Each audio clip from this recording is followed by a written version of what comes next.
Right, part 2. I last talked about microphones, right, and the different types of microphones. And now I'm going to talk about how we actually mic shit up in this studio.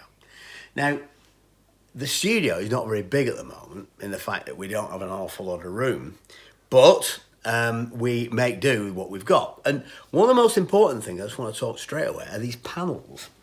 Because these panels here are BBC design. We had them made for us in Spain. And they're basically filled with insulated material, but they're a specific size, a certain type of insulated material, and suspended from this beam by Hairy Ned, which is useful in this house for all sorts of stuff. We use Hairy Ned for fucking everything. Anyway, so, and there's also panels up here as well, as you can see. But the reason why I pointed, oh there we are, panels, that's all good. The reason why I pointed this panel out here is the fact it's opposite this microphone. Now, if you remember from the last little tutorial, we talked about ribbon mics. And what I didn't say is that they are actually bi-directional. They are a figure of 8, so they pick up like an 8 here and an 8 on the other side. So if you mic something up with that, you've got to be very mindful of what is actually right behind it.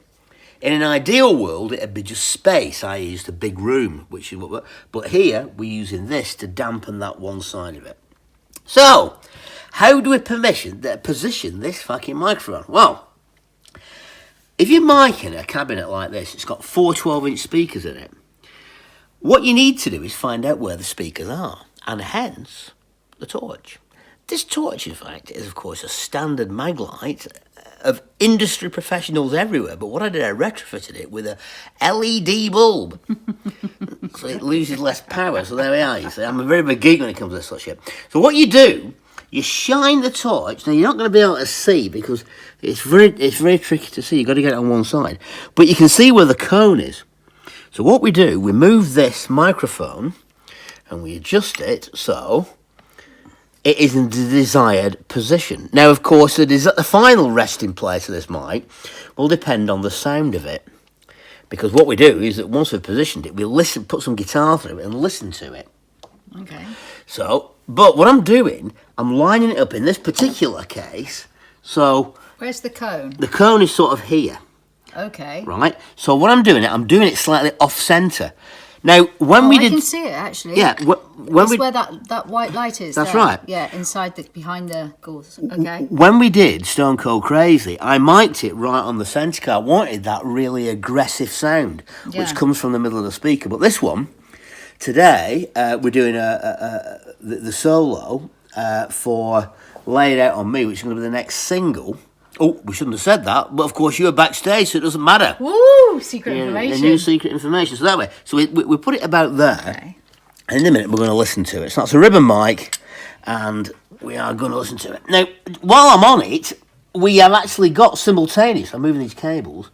I can do this as well because we haven't been micing Starlite's bass up for ages, but we've left it like this because we're going to do some recording of more bass for these tracks that you don't know about yet, and I'm not going to mention those. I'm not going to slip up and mention the tracks that we're going to do. Say nothing. But what we're going to do is just look at this cabinet, and this is Starlite's 6x10 Bergantino cabinet. And being Starlight, of course, she gets special treatment and has 2 mics on her cabinet. One is a dynamic mic, I've described last time. It's a Sennheiser 421. Pretty industry standard. And that sort of gives quite a bright sound. And then we've got the magnificent and hugely expensive Neumann U47 FET mic.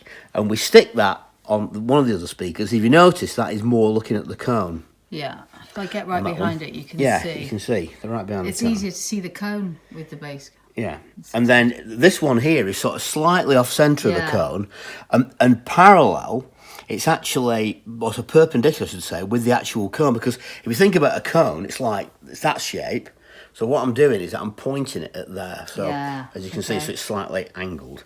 Okay. So that is the bass cab, and that's how we mic our bass cabs up, and we actually use only one mic on the guitars normally.